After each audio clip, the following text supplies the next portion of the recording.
Children of Men. If you've never seen this film, you need to. I've watched it multiple times over the years. I don't think I'd watched it since Brexit, which was very interesting watching this in a post-Brexit, post-pandemic world that we live in where crazy stuff has happened over the last, 5, 6 years. Um, Chris had never seen this movie. I could swear she and I have watched it before, but the last time I watched it may have just been, since we've been married and stuff. But she may not have seen it with me. So she was enthralled the whole time, like, oh my God, this movie never stops. And I'm like, I know. It's just like jab, jab, uppercut. I mean, it's an intense film from start to finish with tons of action sequences, but also a very deep dystopian message to it and a warning of the type of future that we might live in. And very not, this is a very dark film, which does have a good ending, but also a lot of stuff happens along the way. And there are also some technological things that are done in this film with these single shot sequences, which are just absolutely phenomenal and take a lot of work. So if you've never seen this before, it's Clive Owens is the main character, but we've also got a supporting cast with Julianne Moore, Michael Caine, Charlie Hunnam in a very early pre Sons of Anarchy role, like a couple of years before he landed the role of Jax Teller in Sons of Anarchy, so he wasn't quite famous yet. Um, and I would say that this film is one of those rare films for me that rises through the cream of the crop and is a 10 out of 10 on all fronts, from the direction, the lighting, the single shot sequences. There is no fat on the bones of this film. The script is absolutely phenomenal. The direction is amazing. All of the performances are absolutely balls out. Really, really great film. So let's talk story a little bit, and we'll talk the messaging too, because I think that's kind of important. But essentially the story is, this is a very dystopian science fiction film, if you haven't seen this before, where humanity has not been able to have children for like 20 years. And the main character of the film, played by Clive Owen, had a child 20 years ago, and then there was a flu pandemic, very similar to what we're seeing with COVID stuff. And that child died, and he had that child with his partner at the time, who was Julianne Moore's character. And flash forward 20 years, she shows up out of nowhere, and she's the leader of this terrorist organization who is essentially in favor of refugees, and they're living in England at a time when England has completely locked down their borders against any and all foreigners and refugees coming into the country. And there are concentration camps everywhere, and it is a horrific, horrific, horrific, horrific environment if you're not a white British person. Very dark and twisted. So she shows up on his doorstep and is like, I need you to transport this girl and get her to the border. And he's like, yeah. And she's like, I'll pay you money, and he needs the money, so he ultimately decides to do it. In the course of all of this, he comes to find out that this kid that he's smuggling, she's about 18 years old, she turns out to be pregnant. So she's the first person in 18 or so years who's had a baby. And the issue is that everyone wants this baby for their own political reasons. So in the process of escorting this girl, this pregnant woman, to the border, his girlfriend, Julianne Moore, who's the leader of the organization called the Fish, who are these terrorists, she gets shot, and a new leader is elected, and that guy wants to use the baby for political reasons against the British government for the purpose of refugees and a rebellion and all of this other stuff.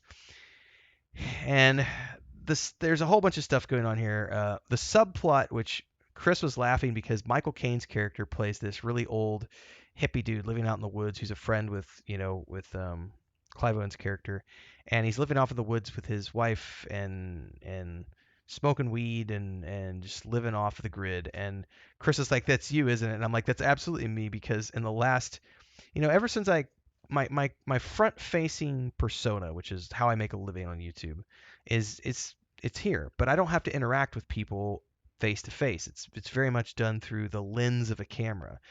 When I stopped doing public speaking gigs and I stopped being an influencer in the travel space, that's kind of the last time that I felt the need to be out there in the front of the people. And I've very much, over the last 5 or 6 years, developed this. It's not a phobia, but I just have a extreme dislike of large gatherings. I just don't care for them. I much prefer, like, my extrovert has had his time in the sun, and I'm very much more than happy to just sit here on the homestead, smoke a little bit of grass, from time to time, and enjoy my life with all my cats and animals and stuff. But we're, in a tropical environment, and I still would very much like to be in the mountains in a forest region. And she was talking about that's going to be you in 20 years, and I said absolutely, that's going to be me in 20 years, with our cats and dogs and chickens in the middle of the woods and a little garden out back growing some extra stuff.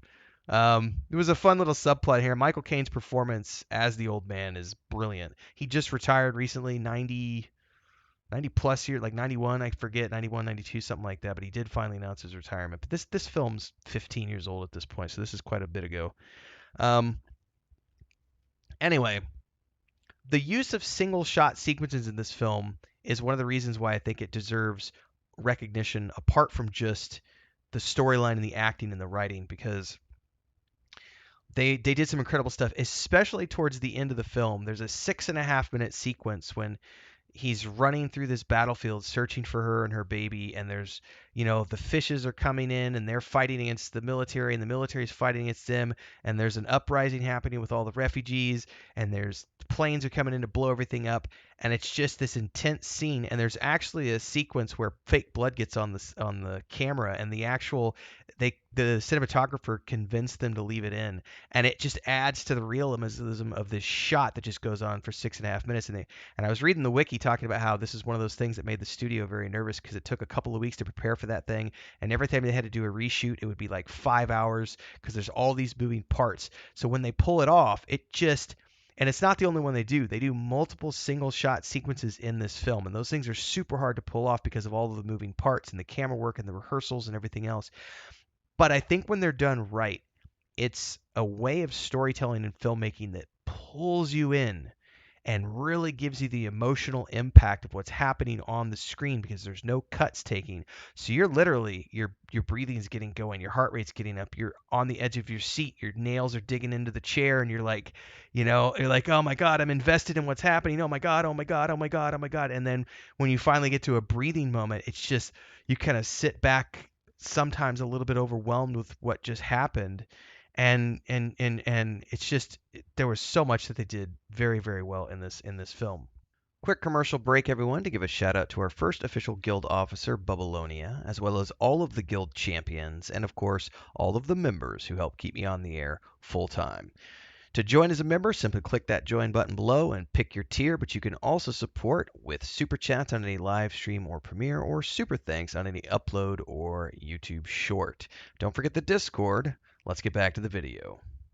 So ultimately, the idea here is that they're taking the baby and they're getting her to this group, which I'm gonna have to look at the group's name real quick because I kind of forgot what it was called.